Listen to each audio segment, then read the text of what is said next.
Zoom TV. Bonjour ou bonsoir mbokk téléspectateurs yi seetaan Zoom TV ñu tey demaat encore Brésil pour aussi indi xibaar ci actualité sportive bi am Brésil mooy diggante Vinicius Junior ak Neymar ñu bëri nag surtout benn journal bu tudd AS ñoom nee nañu en tout cas léegi Brésil ce qu'il y a à reconnaître c'est que Vinicius Junior est devenu vraiment une grande star au niveau du Brésil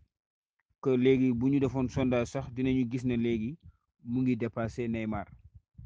que avant nag Neymar nag moo yoroon vraiment le vent en poupe puisque Neymar au niveau du Brésil c'était quand même la plus grande star mooy joueur boo xam ne l'image vendait beaucoup plus que yeneen joueurs yi mais léegi nag nee nañu y a vraiment une force montante mooy Vinicius Junior nga xam ne léegi il devient un élément incontournable ci dispositif tactique du Real de Madrid avec son entraîneur Ancelotti donc léegi au niveau du Brésil vraiment c'est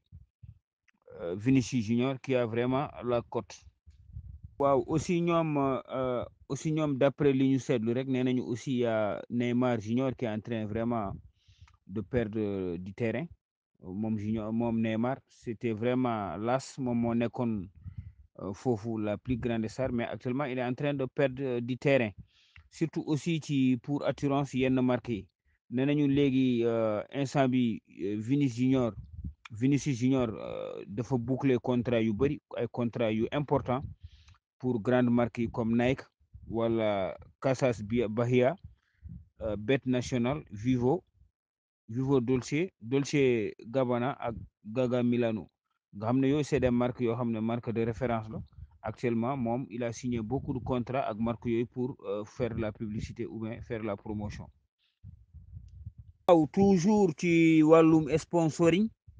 ñu demaat toujours en Espagne ci championnat espagnol pour wax diggante relation bi nekk entre le Real de Madrid ak Emirates mooy la compagnie aérienne des Émirats arabes unis nee nañu nag Real de Madrid actuellement ils sont sur le point de renouveler seen contrat ak Emirates jusqu'au 30 juin 2026 ndaxte Emirates dafa doon jox Real de Madrid en tant que sponsor dafa doon jox Real de Madrid environ 70 millions d'euros par saison 70 millions d'euros par saison nee nañu nag xaalis boobu mun na yëg xaalis boobu gars yi mun nañ ko le montant boobu ñoom mun nañ ko encore yokk ba 7 millions par saison yokk ci xaalis boobu ba 7 millions par saison nee nañu nag loolu yokk bi nag mu ngi tegu ci en fonction des performances du Real de Madrid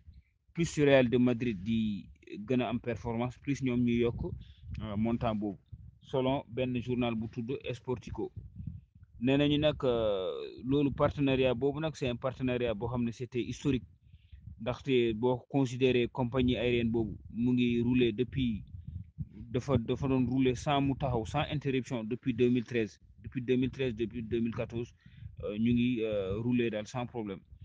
nee nañu si loolu nag mu ngi commencé seen partenariat bi mu ngi commencé en 2013 bi ñu signé accord de 5 ans d'une valeur de 27 millions par an plus les bonus nee na chiffre boobu nag léegi dafa mel ne dafa doublé par rapport ak 2013 boobu contrat sponsoring boobu entre le Real de Madrid ak Emirates dafa doon jeex en 2022 bi la naroon jeex ba yenn rumeurs yi sax dañ ñëwoon bon peut-être que affaire bi jeex na quoi léegi day am rupture quoi mais nee nañu renouvellement bi di am nag di xew fan yi nag nga xam ne léegi vraiment ça prouve que seen partenariat c'est un partenariat vraiment solide. waaw toujours ci suñu active foot ñu dem toujours au Paris Saint-Germain pour wax l'information concernant Sergio Ramos nga xam ne Sergio Ramos am na deux propositions importantes ay club non européens nga ay club yoo xam ne nekkuñu Europe mooy club yoo xam ne benn bi mu ngi nekk au Japon beneen bi nekk aux États-Unis léegi nag ñaari club yooyu dañ ko def offre pour mu rejoindre club bi léegi nag c'est à moom de voir moom Sergio Ramos est-ce que jar na mu dem wala mu bañ a dem d'abord c'est le club japonais de Vissel Kobe xam nga c'est dans le Kansai près de Osaka ou fii ci Japon ñoom ñoo def offre boobu Sergio Ramos pour mu ñëw. Beneen bi c'est l'Inter Miami nga xam ne club boobu aussi club boo xam ne David Beckham moo ko jëndoon club ba David Beckham la ñooñu ñaari club yooyu yëpp dañoo intéressé wu ci Sergio Ramos. mais nañu nag vraiment moom Sergio Ramos nga xam ne première année bi mu jógee Espagne ñëw Paris Saint-Germain pratiquement année boobu il n'a pas beaucoup joué parce que da doon blessé da doon am ay blessures yu bëri dafa doon participer que 13 matchs toute compétition confondue pour le Paris Saint-Germain mais année bi nag ñi gis nañu que il est en train de rebondir parce que il a été omniprésent dans l'équipe de Christophe Galtier année bi. Donc moom Ramos mu ngi commencé retrouver sa forme et defaat na 11 apparitions dans toutes les compétitions donc moom instant bi ñu bëri nag nee nañu bon bu fekkee offre club yooyu bu fekkee xaalis bu bëri la c'est certain que moom dina jóge Europe dina jóge Paris Saint-Germain mu dem rejoindre ñaari club yooyu. toujours ci Paris Saint-Germain ñu des Paris Saint-Germain pour wax ne Paris Saint-Germain vraiment ils ont vraiment des produits de haute qualité suñu basé wu ci benn journal bu nekk Argentine mooy benn média argentin bu tudd El Economista nee na journal boobu nee na vraiment Lionel Messi a été vraiment un joueur exceptionnel au niveau du PSG. C'est vrai que moom Lionel Messi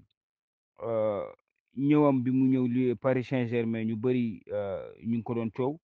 mais nee na avantage bi c'est que Messi a rapporté énormément d'argent au Paris Saint-Germain nee nañu Messi lu ñu jaay ci ay maillot am rek ay maillot am presque bon 60% yi nag moo ko moom mais nag lu ñu jaay ci maillot yi ak 15 millions d'abonnés yu mu yokk ci réseaux sociaux yu Paris Saint-Germain rek loolu rapporté na presque Paris Saint-Germain lu ëpp 700 millions d'euros ci revenu nee nañ loolu nag Lionel Messi nga xam ne c'est un joueur vraiment c'est un bon produit parce que moom Lionel Messi nañu rappelé mu ngi woon Barcelone bi ñu nekkee Barcelone aussi c'était la même chose c'était un joueur qui vendait beaucoup de produits pour joueur boo xam ne da doon dugal xaalis bu bëri ci keesu Barcelone bon peut-être bi muy jógee Barcelone aussi il était en fin de contrat ci la Paris Saint-Germain topp ci contrat topp ci occasion boobu indi ko Paris Saint-Germain jëlee ko Barça indi ko Paris Saint-Germain depuis boobu ça c'est dire que l'année prochaine quand même ça a été pas une bonne année en matière de football pour Lionel Messi parce que il avait des problèmes d'adaptation comme li Sadio Mané actuellement am au niveau du Bayern moom aussi bi mu demee la première année au Paris Saint-Germain dans le championnat français moom Lionel Messi il avait des problèmes d'intégration mais finalement maintenant cette année vraiment il est en train de revenir à son meilleur niveau mais en tout cas ce qu'on peut dire que même bu fekkee salaire am bi gars yi bëri na ni il a un gros salaire c'est normal mais quand même il a fait remplir les poches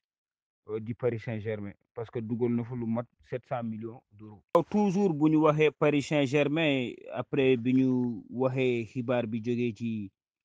Lionel Messi ñu wax aussi avec son partenaire mooy Neymar nga xam ne Neymar a été élu ce jeudi meilleur joueur du mois de la Ligue 1 en France distinction boo xam ne c'était vraiment une distinction méritée pour l'attaquant du Paris Saint-Germain ndaxte moom Neymar ñëpp gis nañu vraiment depuis le début de l'année ci championnat bi il est en train vraiment de faire des performances XL attaquant brésilien bi ñëpp gis nañu avec 7 buts inscrits ak 6 passes décisives la def en 8 journées de Ligue 1 donc en Ligue 1 ci 8 journées moom il a inscrit 7 buts avec 6 passes décisives performance boobu nag la vraiment fédération française gis ñu décerné ko le titre de joueur du mois de d'août nee nañu nag moom il devance son coéquipier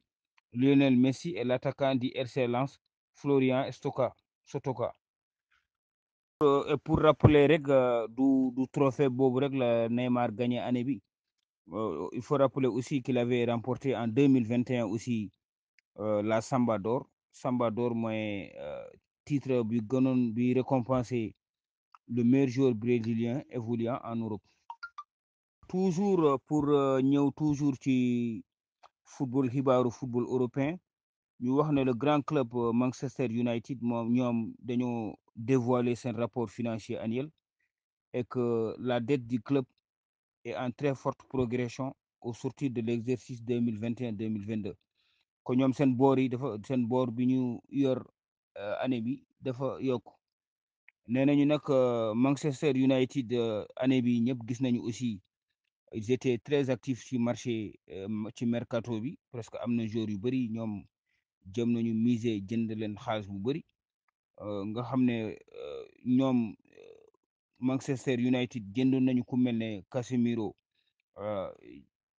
jëlee ko Real de Madrid à 70 millions d'euros hors bonus ak Anthony nga xam ne aussi moom dañ ko jëlee au niveau d'Ajax Amsterdam pour 100 millions d'euros ba yenn joueurs yi sax nee nañu vraiment Anthony moom xaalis bi ñu ko jëndee moom c'est vraiment dafa ëpp quoi léegi nag nee nañu club yi vraiment ni ñu foogoon dañ foog noonu le club est liquide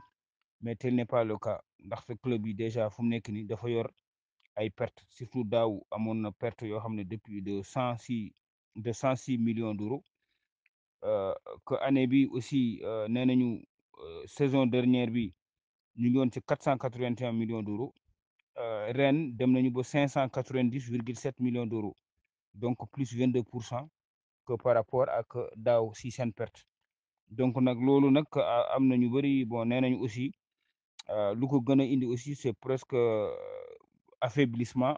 xaalisu Angleterre surtout la livre sterling. Zoom TV.